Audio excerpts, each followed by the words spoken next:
ઉદ્ધવજીએ પૂછ્યું, પ્રભુ સ્વર્ગ કોને કહેવાય? ભગવાન કહે છે, જીવનને સાત્વિક બનાવવું એ જ સ્વર્ગ, જીવનને તામસી બનાવી દેવું એ જ નરક. જ્યાં સત્સંગ ચાલે છે એ જગ્યા સ્વર્ગ, સારા વિચારો એ સ્વર્ગ. જ્યાં શરાબ છે, જ્યાં જુગાર છે, જ્યાં વ્યભિચાર છે, જ્યાં ક્લેશ કંકાસ છે, એ જગ્યા નરક છે. આપણા જીવનમાં સ્વર્ગનું નિર્માણ કરવું કે આપણા જીવનમાં નરકનું નિર્માણ કરવું એ તો આપણા હાથની વાત છે. ભગવાને ઉદ્ધવજીને અંતિમ ઉપદેશ આપ્યો, ઉદ્ધવ તું કોઈની ઈર્ષા કરતો નહીં, ઉદ્ધવ કોઈની સ્પર્ધા કરતો નહીં, ઉદ્ધવ કોઈની ઉપેક્ષા. સામાન્ય રીતે આગળ વધેલાની બધા ઈર્ષા કરતા હોય છે. આ નરેન્દ્ર મોદી આગળ આવ્યા, કેટલા બધાને અંદર ઝેર થઈ ગયું. દરરોજ એનું ગુંડું જ બોલવાનું કીધું, કઈ ના હોય તો કોટ પાટલું લઈ આવવાનું, એનું ગુંડું બોલવાનું, કઈક બહાર ના. એક માણસ એકદમ આટલો આગળ કેવી આવી ગયો, રાતોરાત હીરો થઈ ગયો, તો ઘણા પેટમાં તેલ તો રહેલા. એટલે નાની વાતમાં બી દમ ન હોય છતાં એની નિંદા કર્યા કરે કે બીજું કંઈક તો મળે નહીં તો શું કરે, તો કોટ પાટલું કેમ પહેર્યા આટલા ભારે, એની નિંદા કરવાની. તો આગળ વધેલા માણસની ઈર્ષા નહીં કરવાની, એના માટે આદર ભાવ રાખવાનો.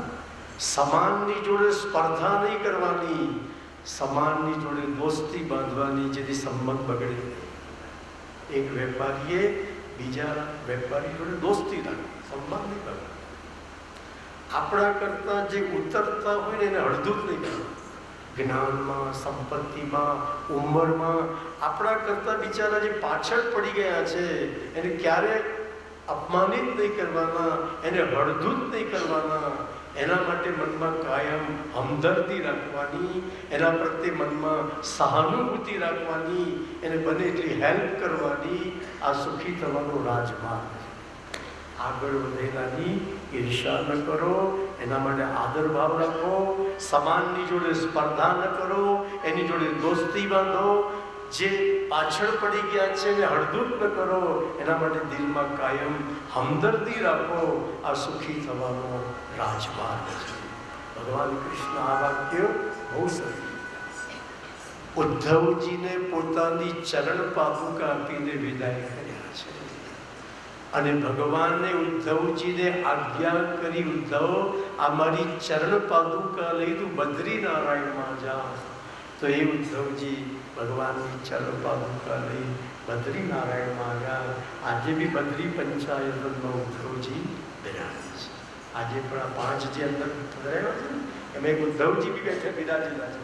પ્રભુએ આજ્ઞા કરેલી કે કોઈ સીધો બદ્રીનારાયણ જતો રહે અને ત્યાં રહેજે. એ જ ઉદ્ધવજી મહારાજ કલયુગમાં રામાનંદ સ્વામી રૂપે પ્રગટ્યા છે. અને જેમને સ્વામિનારાયણ સંપ્રદાય શરૂ કર્યો છે, એટલે સ્વામિનારાયણ સંપ્રદાય એ ઉદ્ધવજીનો સંપ્રદાય છે. ઉદ્ધવીય સંપ્રદાય બરાબર કે ખોટું છે? ઉદ્ધવજી પોતે જ રામાનંદ સ્વામી રૂપે પ્રગટ્યા અને સ્વામિનારાયણ સંપ્રદાય શરૂ કર્યો. એટલે સ્વામિનારાયણ સંપ્રદાય એ ઉદ્ધવીય સંપ્રદાય છે, ઉદ્ધવજીનો સંપ્રદાય છે. તો કે છે અને ભગવાન સ્વામિનારાયણ પણ શું કહે છે? શિક્ષાપત્રીના પહેલા શ્લોકમાં કહે છે, રાધા સાથે વિલાસતા કૃષ્ણ એ જ મારા ઈષ્ટદેવ છે. સ્વામિનારાયણ ભગવાને ચોખ્ખું કીધું કે મારા હું કોની ભક્તિ કરું છું? મારા ઈષ્ટદેવ કોણ છે? રાધા સાથે વિલાસતા કૃષ્ણ એ જ મારા ઈષ્ટદેવ છે. અને આ સંપ્રદાય બી ઉદ્ધવજી એમના ઉદ્ધવજી એ કૃષ્ણ ભગવાનનો સગો કાકાનો દીકરો હતો. ઉદ્ધવજી અને કૃષ્ણ કઝિન બ્રધર, કાકા કાકાના ભાઈઓ હતા.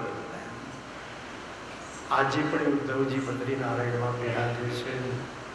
ત્યાર પછી જરા નામના પારધીએ ભગવાનના ચરણોમાં બાણ અને જેમ વાદળામાં વીજળી વિલીન થાય એમ એકાએક ભગવાન કૃષ્ણ આ શરીર સાથે અદૃશ્ય થઈ ગયા. કૃષ્ણ ભગવાનનું ક્યાંય અગ્નિ સંસ્કાર કરવો પડ્યો. અરે એ તો ભગવાન હતા, એમને મૃત્યુ હોય નહીં. એ તો અવિનાશી તત્વ છે. આ શરીરથી કૃષ્ણ ભગવાનનું શરીર સ્મશાનમાં બાળવું પડ્યું.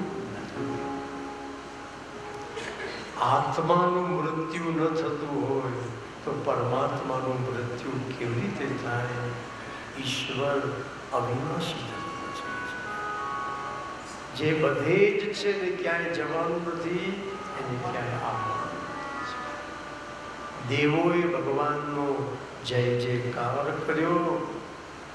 11મો સ્કંદ પૂરો કરી છેલ્લા 12મા સ્કંદમાં આપણે પ્રવેશ. ભાગવતજીનો 12મો સ્કંદ, એનું નામ છે આશ્રય લીલા. સુખદેવજીએ પરીક્ષિત રાજાને કીધું, પરીક્ષિત હવે તક્ષક નાગને આવવાની તૈયારી છે. રાજા, તમારે જે જાણવું હોય, જે પૂછવું હોય મને પૂછી. હું જ્યાં સુધી બેઠો છું તક્ષક અહીં નહીં આવે. એ મારી દ્રષ્ટિ એના પર પડશે તો એનું ઝેર અમૃત થઈ જશે અને ઋષિનો શ્રાપ ખોટો પડશે. એટલે હું બેઠેલો છું ત્યાં સુધી તારે તક્ષકથી ડરવાની જરૂર નથી, આવશે જ નહીં. એમ પરીક્ષિત રાજાએ અંત સમય સુખદેવજીને કહ્યું, ગુરુદેવ, મારા મૃત્યુ પછી ભારતમાં કોણ કોણ રાજાઓ થવાના છે, એ રાજાઓનું જરા વર્ણન. તો સુખદેવજી મહારાજે પરીક્ષિતના મૃત્યુ પછી કોણ કોણ રાજાઓ થવાના છે એનું વર્ણન. એ બધા રાજાઓ ઇતિહાસમાં થઈ ગયા છે. એ બધા રાજાઓ ઇતિહાસમાં. ગુરુદેવ, મારા મૃત્યુ પછી દુનિયામાં કલયુગ આવવાનો છે. પ્રભુ, થોડું કલયુગનું વર્ણન કરો. કે પરીક્ષિત રાજા તો દ્વાપરયુગમાં થયા, મારા મૃત્યુ પછી કલયુગ આવશે, કલયુગમાં શું થશે એનું જરા વર્ણન કરો.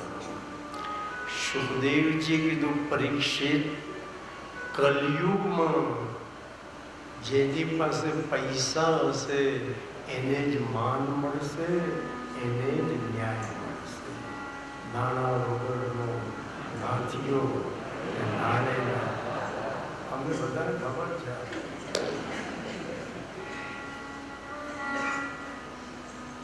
પરીક્ષિત, કલયુગમાં દાંપત્ય જીવન ખલાસ થઈ જશે. નાની નાની વાતમાં લોકો છૂટાછેડા લે. એક બેનને કોર્ટમાં જજે પૂછ્યું, તમારા ઘરવાળાથી તમારે કેમ છૂટાછેડા લેવા છે? તો કે હુતી વખત એમાં નસકોરા બહુ બોલે છે, મિલના ભૂંગરા જેવો અવાજ આવે છે, મારી ઉંમર ડિસ્ટર્બ થાય છે, એટલે મારે એમની જોડે રહેવું નથી, છૂટાછેડા. હવે બિચારાના નસકોરા બોલી તો અંદર ઊંચા ગાલે નાખવું પડે, એ કુદરતી વસ્તુ. પણ આટલી નાની વાત મેં ઘરવાળા સાથે છૂટાછેડા લેવા છે. કેમ? તો કે નસકોરા બોલું. બસ આ કલયુગમાં નાની નાની વાતમાં લોકો ડિવોર્સ લઈ જશે, દાંપત્ય જીવન ખતમ થઈ જશે. કલયુગમાં વર્ણાશ્રમ વ્યવસ્થા તહસ નહસ થઈ જશે. બધા ચારે વર્ણો શુદ્ર જેવા છે. ચારે વર્ણોના આચાર વિચાર શુદ્ર જેવા જ હશે. કે જેવા એ બધું આજની તારીખે આપણે જોઈ રહ્યા છીએ.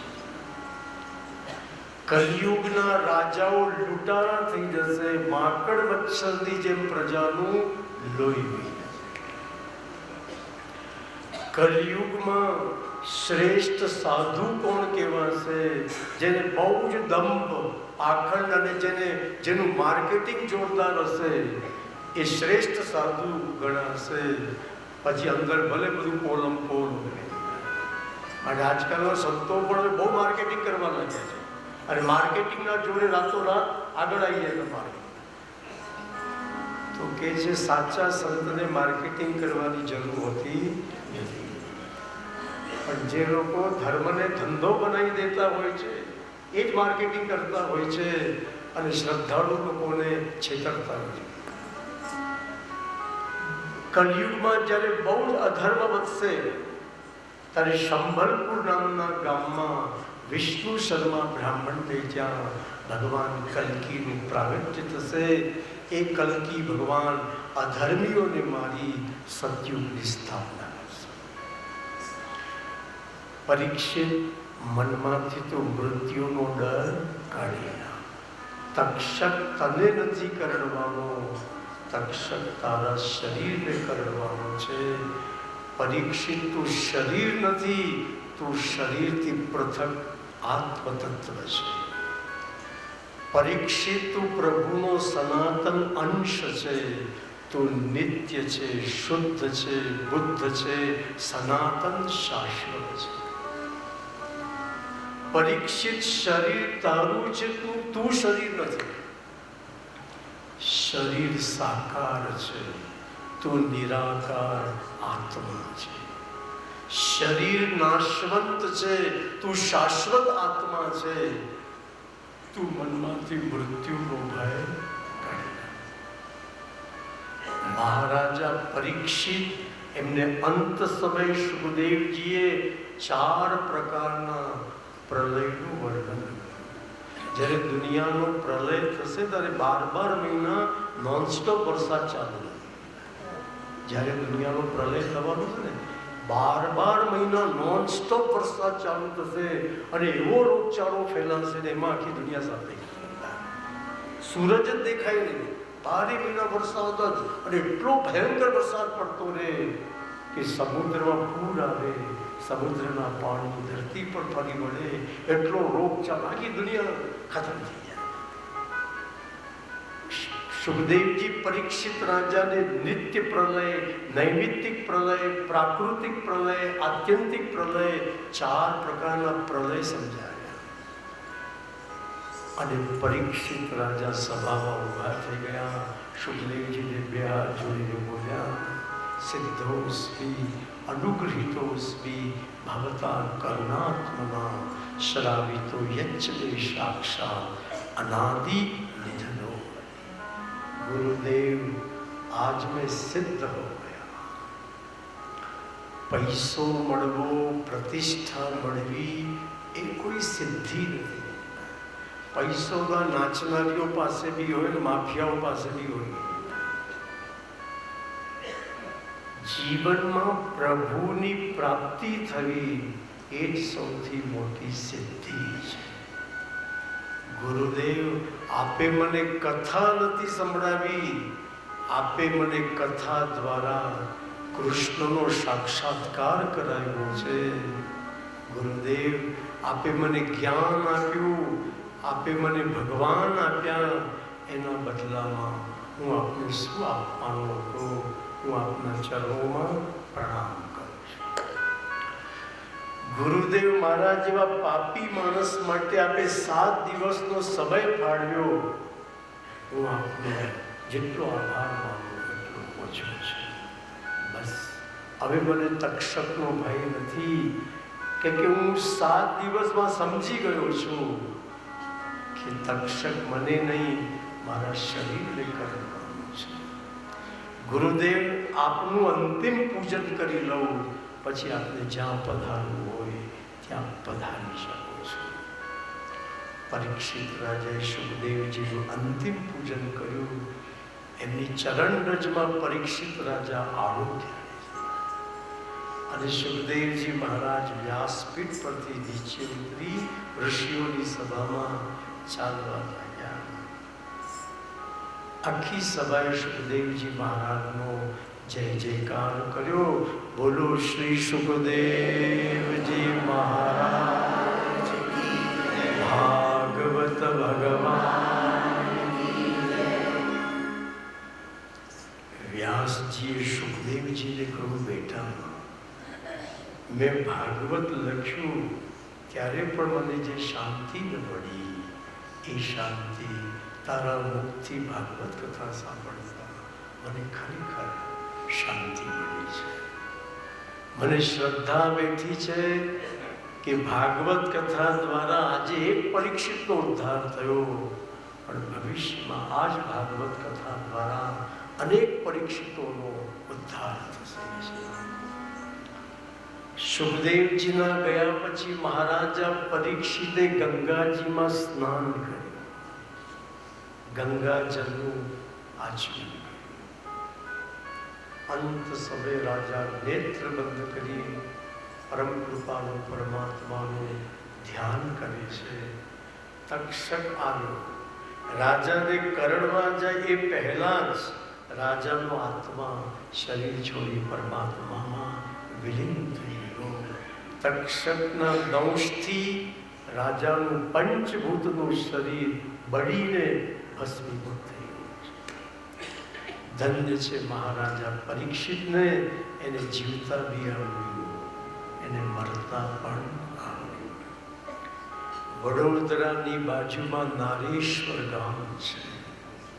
એમાં એક રંગ અવધૂત નામના સંત થઈ ગયા. એ અવધૂત મહારાજ એક વાક્ય બોલતા, આવનારને એક સલામ, જનારને 100 સલામ, જઈને નહીં આવનારને 1000 સલામ. બાપજી કહેતા, આ દુનિયામાં જે આવે છે એ મારી એક સલામ છે, આ દુનિયામાંથી જાય છે ને 100 સલામ છે. પણ આ દુનિયામાંથી એવા સારા સારા કામ કરીને જાય કે એને વારંવાર પુનરપી જનનમ પુનરપી મરણમના ચક્કરમાં આવવું ન પડે, એવા મહાપુરુષોને મારી 1000 સલામ છે. પરીક્ષિત રાજાની મુક્તિ થઈ ગઈ. હવે સંસારમાં પાછા ફરવાનું રહ્યું નહીં છે. પરીક્ષિતના દીકરા મહારાજા જન્મેજયે સર્પ યજ્ઞ શરૂ કર્યો, પણ આસ્તિક મુનિએ એ યજ્ઞ બંધ રખાવ્યો. માર્કંડેય મુનિને પ્રલયમાં પ્રભુના દર્શન થયા અને છેલ્લા અધ્યાયના છેલ્લા શ્લોકમાં સૂત પુરાણીએ ભગવાનની પાસે શું માંગ્યું? આખી ભાગવત કથા સાંભળીને આપણે બધાએ ઠાકોરજી પાસે આજ માંગવાનું છે, ભવે ભવે યથા ભક્તિ, ભવે ભવે યથા પાદયોસ્તવ જાયતે, પાદયો તથા કુરુષ્વ દેવેશ, તથા નાથસ્ત્વન્નો યત પ્રભો, નાથસ્ત્વન્નો યત પ્રભો, નામ સંકીર્તનમ યસ્ય, નામ સંકીર્તનમ યસ્ય સર્વપાપ પ્રણાશનમ, સર્વપાપ પ્રણામો દુઃખ શમનઃ, પ્રણામો દુઃખ શમનઃ, તમ નમામિ હરિમ પરમ, તમ નમામિ હરિમ પરમ. હરયે નમઃ, હરયે હરયે નમઃ, હરયે હરયે નમઃ, હરયે.